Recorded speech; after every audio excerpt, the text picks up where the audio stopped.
नमस्कार, हमारा सभी को नमस्कार। देखिए, अब हम लोग शुरू करेंगे सोशल फार्मेसी, जिसको हम लोग कहते हैं सामुदायिक फार्मेसी एवं प्रबंधन। ये हमारा बुक है 2 नंबर, मतलब सेकेंड ईयर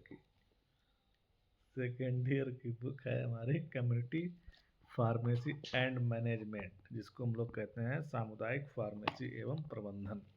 उसके हम सभी ऑब्जेक्टिव क्वेश्चन आज करेंगे। इस बुक में जितने भी दिए गए हैं सारे लगभग हो जाएंगे 10-15 मिनट में, तो हम करवा रहे हैं, पढ़ते जाइए जल्दी जल्दी। ईडीसी का पूर्ण रूप है आवश्यक दवा अवधारणा, इंग्लिश में इसको कहते हैं essential drug concept. Next question, Bharat में सामुदायिक फार्मेसी का इतिहास वर्ष में केमिस्ट की दुकान खोलने से शुरू हुआ, तो 1811 में।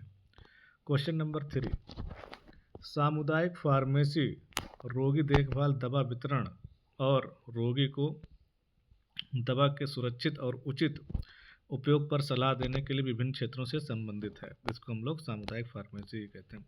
फार्मासिस्ट दुनिया के सबसे बड़े स्वास्थ्य देखभाल पेशेवर हैं, तीसरे नंबर पर। ठीक है। क्वेश्चन नंबर 5, सामुदायिक फार्मेसी में निम्नलिखित चीज़ें होनी चाहिए, तो ये होती हैं रेफ्रिजरेटर, कुर्सी और मेज, उपरोक्त सभी। सामुदायिक फार्मासिस्ट के कार्यों में शामिल है पर्चे की वैधता की जांच करना, बी क्या है, डॉक्टरी दवाओं का वितरण करना, और ये दोनों ऑप्शन सही हैं, ए और बी। क्वेश्चन नंबर अगला देखते हैं क्या है। जीपीएस का मतलब है अच्छी फार्मेसी अभ्यास, इंग्लिश में कहते हैं गुड फार्मेसी प्रैक्टिस। एसओपीएस के अतिरिक्त जानकारी प्रदान करते हैं ऑडिट प्रक्रिया, ठीक है, जिसको ऑडिट प्रोसेस बोलते हैं। क्वेश्चन नंबर 3, सामुदायिक फार्मेसी के प्रबंधन की आवश्यकता है आयोजन, है ना, जिसको कहते हैं ऑर्गेनाइजिंग। क्वेश्चन नंबर 4, फार्मेसी में एसओपीएस तैयार करना किसकी जिम्मेदारी है, तो ये होती है फार्मासिस्ट की जिम्मेदारी। सामुदायिक फार्मासिस्ट को पेशेवर जिम्मेदारी में शामिल नहीं है दवाएं लिखना। देखिए, जो फार्मासिस्ट होता है दवाएं लिखता नहीं है, वो स्वास्थ्य संवर्धन कर सकता है, रोगी को परामर्श दे सकता है और प्रिस्क्रिप्शन प्रसंस्करण कर सकता है। और क्वेश्चन नंबर 6 है हमारा, फार्मासिस्ट के पास रोगियों को फार्मास्यूटिकल देखभाल प्रदान करने का कम से कम 1 वर्ष का अनुभव होना चाहिए, जिसको हम लोग कहते हैं नैदानिक फार्मासिस्ट, इंग्लिश में बोलते हैं उसको क्लिनिकल फार्मासिस्ट बनने के लिए 1 साल का अनुभव होना चाहिए। क्वेश्चन नंबर नेक्स्ट है क्या, ये सभी चैप्टर के हैं नंबर, तो फर्स्ट से बीच में शुरू हो जाते हैं, तो हमने इसमें रेगुलर काउंटिंग नहीं की है। आप बस क्वेश्चन और आंसर से मतलब रखिए। मिश्रित पर्चे को के रूप में भी जाना जाता है, तो उसको कहते हैं रेमेडियम कॉन्स्टिट्यूएंट। मिश्रण का आकार और आयतन बढ़ाने या उसे पतला करने के लिए निम्नलिखित में से कौन सी सामग्री घोल में विलायक के रूप में उपयोग की जाती है, तो ये होती है रेमेडियम कॉन्स्टिट्यूएंट। फार्मूला ऑफिसिनालिस का अर्थ है, इसको हम लोग कहते हैं वर्कशॉप, और एक्स का प्रयोग सामान्यता के प्रतीक के रूप में किया जाता है, तो सुपरस्क्रिप्शन के रूप में किया जाता है। लैटिन संक्षिप्त का ओडी का क्या अर्थ है, दिन में 1 बार या अधिक खुराक या आवश्यकता भोजन के बाद, तो ये होता है दिन में 1 बार। क्वेश्चन नंबर 6, ईपीएस का फुल फॉर्म क्या होता है, इसका मतलब होता है electronic prescription service. Question number 7, सहायक लेबल को भी कहा जाता है पिक्टोग्राम, इकोग्राम, मेमोग्राम, उपरोक्त में से कोई नहीं, तो इसको सहायक लेबल को हम लोग कहते हैं इकोग्राम। प्रिस्क्रिप्शन का उदाहरण है, तो ये होता है एक लिखित संचार। देखा होगा डॉक्टर जब हमको कुछ भी लिख कर देता है ये दवाइयाँ, तो वही होता है प्रिस्क्रिप्शन। क्वेश्चन नंबर 9, मिश्रित नुस्खे को इन नामों से भी जाना जाता है, रेमेडियल कार्डिनेट, रेमेडियम एडजुवेंस, फार्मूला मैजिस्ट्रालिस और रेमेडियम कॉन्स्टिट्यूएंस। तो इसको क्या जानते हैं, तो इसको जानते हैं फार्मूला मैजिस्ट्रालिस। क्वेश्चन नंबर 10, नुस्खे के जिस हिस्से को सब्सक्रिप्शन कहा जाता है जिसमें फार्मासिस्ट के लिए निर्देश दिए होते हैं। अगला क्वेश्चन हमारे पास क्या है, ऑब्जेक्टिव। 1-to-1 संप्रेषण के तत्व हैं शब्द, आवाज़ का स्वर, सी बॉडी लैंग्वेज और डी उपरोक्त सभी। तो 1-to-1 संप्रेषण जो होता है वो सभी तीनों के लिए उपयुक्त होता है, उपरोक्त सभी हैं, ठीक है। मेहराबियन के अनुसार आवाज़ का स्वर संदेश का लगभग हिस्सा आवाज़ के लहजे के प्रति उत्तरदायी होता है, 5 से 10%। क्वेश्चन नंबर नेक्स्ट है, इनमें से कौन सा संप्रेषण का तीसरा तत्व है? तो संप्रेषण का जो तत्व होता है वो संदेश होता है, तीसरा तत्व, ठीक है। शब्द संप्रेषण के लिए किया गया है कम्युनिकेयर, संप्रेषण को हम लोग कम्युनिकेयर कहते हैं, इसको कम्युनिकेशन भी बोला जाता है। क्वेश्चन नंबर 5, मौखिक संचार संप्रेषण और प्राप्तकर्ता के बीच का आदान प्रदान है। मौखिक संदेश, मौखिक संचार और संप्रेषण और प्राप्तकर्ता के बीच का आदान प्रदान होता है, उसको हम लोग मौखिक संदेश कहते हैं। पैरा लैंग्वेज, अगला क्वेश्चन, पैरा लैंग्वेज एक प्रकार की क्रियात्मक भाषा है जिसका अर्थ क्या होता है? आवाज़ का स्वर, बोलने की गति और झिझक। ये हमारा पैरा लैंग्वेज का एक प्रकार होता है। निम्न में से कौन अमौखिक संप्रेषण का घटक नहीं है? देखो, लिखित संप्रेषण जो होता है, पैरा लैंग्वेज, अंतरिक्ष भाषा और स्पर्श भाषा, ये सब मौखिक के हैं, और ये जो अमौखिक होता है वो लिखित, ये लिखित जो होता है ये लिखा नहीं जाता, ठीक है, बोला नहीं जाता। क्वेश्चन नंबर 8, लिखित प्रतीकों की मदद से कौन सा संप्रेषण चाहे हाथ से लिखा हो या मुद्रित के रूप में किया जाना जाता है? तो लिखित संप्रेषण होता है। क्वेश्चन नंबर अगला क्या है, एक बीमारी नहीं है लेकिन कई जटिलताओं के लिए एक महत्वपूर्ण जोखिम कारक है जो अंततः अंग क्षति का कारण बनता है, उच्च रक्तचाप। देखिए, उच्च रक्तचाप क्या होता है, ये हमें बहुत सी नसों को डैमेज कर सकता है, हमारी नसें, जिससे कि अनेक प्रकार की बीमारियां उभर आते हैं। तो DOT का अर्थ क्या होता है? प्रत्यक्ष रूप से देखी गई थेरेपी। DOT का अर्थ होता है प्रत्यक्ष रूप से देखी गई थेरेपी। क्वेश्चन नंबर 4, रोगी परामर्श में मदद करता है। रोगी को दवा लेने के लिए प्रेरित करना, रोगी को दवा लेने के लिए प्रेरित करना ही रोगी को परामर्श में मदद करता है, ठीक है, परामर्श द्वारा मदद की जाती है। क्वेश्चन नंबर 5, मैमोग्राम के शुरुआती लक्षणों को देखने के लिए किया जाता है स्तन कैंसर। देखो, मैमोग्राम का जो शुरुआती लक्षण चेक करने के लिए होता है किसका? स्तन कैंसर का। क्वेश्चन नंबर 6, जिन रोगियों में होता है उन्हें कोलोरेक्टल कैंसर होने का अधिक जोखिम होता है। मधुमेह, जिन रोगियों में मधुमेह होता है उन्हें कोलोरेक्टल कैंसर होने का अधिक जोखिम होता है, ठीक है। इसीलिए हम लोग को उचित आहार विहार का सेवन करना चाहिए। क्वेश्चन नंबर 7, टैकीकार्डिया का अर्थ है। टैकीकार्डिया का अर्थ है, देखिए, इसका अर्थ होता है हृदय गति में वृद्धि। अगर टैकीकार्डिया है कोई तो उसकी हृदय गति में वृद्धि हो जाती है।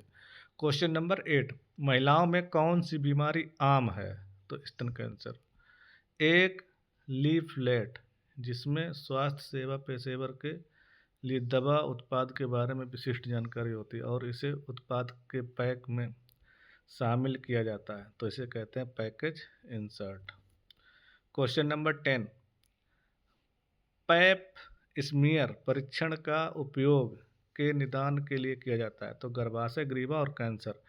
पैप स्मीयर जो होता है परीक्षण किया जाता है गर्भाशय और ग्रीवा का, गर्भाशय ग्रीवा का कैंसर, ठीक है।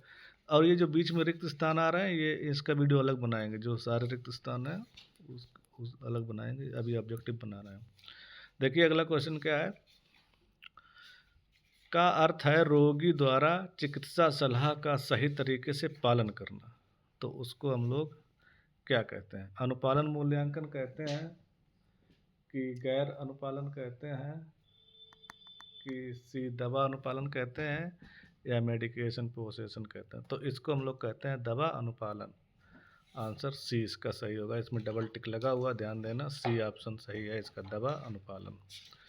क्वेश्चन नंबर 2 अगला, रोगी द्वारा निर्देशित दवाओं को देने के निर्देशों का पालन करने में विफलता है और इस प्रकार उपचार की अपेक्षा कम प्रतिक्रिया होती है। तो इसको हम लोग कहते हैं गैर अनुपालन। क्वेश्चन नंबर नेक्स्ट, के कारण रोगी अपनी दवाएं पहले स्थान पर नहीं भर सकते हैं उच्च लागत के कारण। ठीक है, बहुत उच्च लागत के कारण जो रोगी होते हैं वो अपनी दवाएं पहले स्थान पर नहीं भर सकते। क्वेश्चन नंबर 4 अगला क्या है, जानकारी की कमी जिसके कारण रोगी दवा नहीं लेता है उसे कहा जाता है, तो गैर अनुपालन। ठीक है, इसको हम लोग गैर अनुपालन कहते हैं अगर रोगी जानकारी के अभाव में दवा नहीं लेता है तो। क्वेश्चन नंबर 5, डॉक्टर रोगी संबंध की गुणवत्ता एवं महत्वपूर्ण कारक है जो प्रभावित करता है रोगी दवा अनुपालन। क्वेश्चन नंबर अगला, OUD का पूर्ण रूप है opioid use disorder. B option इसका सही हो जाएगा, ओपियोइड यूज डिसऑर्डर। ठीक है, नेक्स्ट क्वेश्चन, सबसे सटीक नतीजों के लिए कम से कम तक उपवास करने के बाद सुबह में FPG ब्लड टेस्ट कराना बेहतर होता है 8 घंटे। ठीक है, 8 घंटे उपवास करने के बाद सुबह FPG ब्लड टेस्ट कराना बेहतर होता है। 3 नंबर, ग्लूकोज मान की इकाई में होती है मिलीग्राम प्रति डेसीलीटर में। ग्लूकोज जो होती है उसकी मानक इकाई अगर हम लोग निकालेंगे तो मिलीग्राम प्रति डेसीलीटर में नापते हैं। क्वेश्चन नंबर नेक्स्ट, कौन सा परीक्षण यह निर्धारित करता है कि कोई व्यक्ति कितनी हवा अंदर ले सकता है और कितनी सांस छोड़ सकता है, तो स्पायरोमेट्री टेस्ट होता है। उसके लिए हमें सांस कितनी ली जाती है और कितनी छोड़ी जाती है, कभी कभी कुछ बीमारियों में ये कम ज़्यादा हो जाती है। Question number 5, body mass indexing BMI सबसे आम स्क्रीनिंग टेस्ट है किसका, मोटापा का। ठीक है, BMI जो टेस्ट होता है बॉडी मास इंडेक्सिंग, इसके द्वारा हम मोटापा का टेस्ट करते हैं। क्वेश्चन नंबर 6, स्वास्थ्य स्क्रीनिंग तकनीक का उपयोग करके निम्नलिखित स्थितियों को शीघ्र पता लगाने से रोगी का जीवन बच जाता है, किससे, कैंसर का। ठीक है, स्वास्थ्य स्क्रीनिंग तकनीक का उपयोग करना पड़ता है कैंसर में, कभी कभी लोगों की जान बच जाती है। क्वेश्चन नंबर अगला, खालिस्तान एक सामान्य प्रतिवर्त है जो तब तक होता है जब तक शरीर ऊपरी और निचले श्वसन मार्ग से जलन पैदा करने वाले पदार्थों को हटाने का प्रयास करता है, तो खांसी द्वारा यह किया जाता है। GERD का अर्थ है gastroesophageal reflux disease. Question number अगला, में व्यक्तिगत या संवेदनशील रोगी चिंताएं भी शामिल हो सकती हैं जिन्हें निजी रखने की आवश्यकता होती है, तो उसको कहते हैं रोगी परामर्श। क्वेश्चन नंबर नेक्स्ट, एक व्यापक शब्द है जो शरीर की अप्रिय संवेदनाओं की एक विस्तृत श्रृंखला को समाहित करता है, तो उसको हम लोग कहते हैं दर्द। क्वेश्चन नंबर नेक्स्ट, नमक के पानी से गरारे करने से में मदद मिल सकती है, सूजन से राहत मिल सकती है। एक ऐसी स्थिति जिसमें श्लेष्मा झिल्ली में पीले या लाल रंग के घाव बनते हैं। देखिए, श्लेष्मा झिल्ली में छाले होते हैं, मुंह के छाले होते हैं और नासूर घाव, तो ये उपरोक्त सभी होते हैं। छाले युक्त छालों को कहते हैं एपिथाउस अल्सर्स। ठीक है, तो क्वेश्चन नंबर 9, ये क्या है 8, मुंह के माध्यम से पेट की सामग्री को जबरन स्वैच्छिक और अनैच्छिक रूप से खाली कराना उल्टी कहलाती है। OTC का पूर्ण रूप है over the counter. Question number 10, निम्नलिखित में से किस स्थिति में त्वचा के पैच में पिगमेंट की हानि होती है, तो सोराइसिस होता है, उसमें पिगमेंटेशन में हानि हो जाती है। अगला क्वेश्चन, CPMM का अर्थ है, तो इसमें 4 ऑप्शन दिएगा, सामुदायिक फार्मेसी दवा सामग्री, B सामुदायिक फार्मेसी दवा निर्माण, C सामुदायिक उत्पाद एवं प्रबंधन, D सामुदायिक फार्मेसी दवा प्रबंधन। तो ये CPMM का अर्थ हमें बताना है, तो CPMM का अर्थ होता है community pharmacy medicine management. D option इसका सही हो जाएगा, सामुदायिक फार्मेसी दवा प्रबंधन। क्वेश्चन नंबर 2, सामुदायिक फार्मेसी की सफलता कितने कारकों पर निर्भर करती है, देखिए, सामुदायिक फार्मेसी की जो सफलता है कितने कारकों पर निर्भर करती है, तो बताइए कितने कारकों पर निर्भर करेगी। तो ये हो जाएगा हमारा 2 ऑप्शन सही हो जाएगा। क्वेश्चन नंबर 3, पंजीकृत फार्मासिस्ट की न्यूनतम योग्यताएं हैं। D pharm, B pharm, pharm D या BDS, बताइए। तो ये हो जाएगा डी फार्म।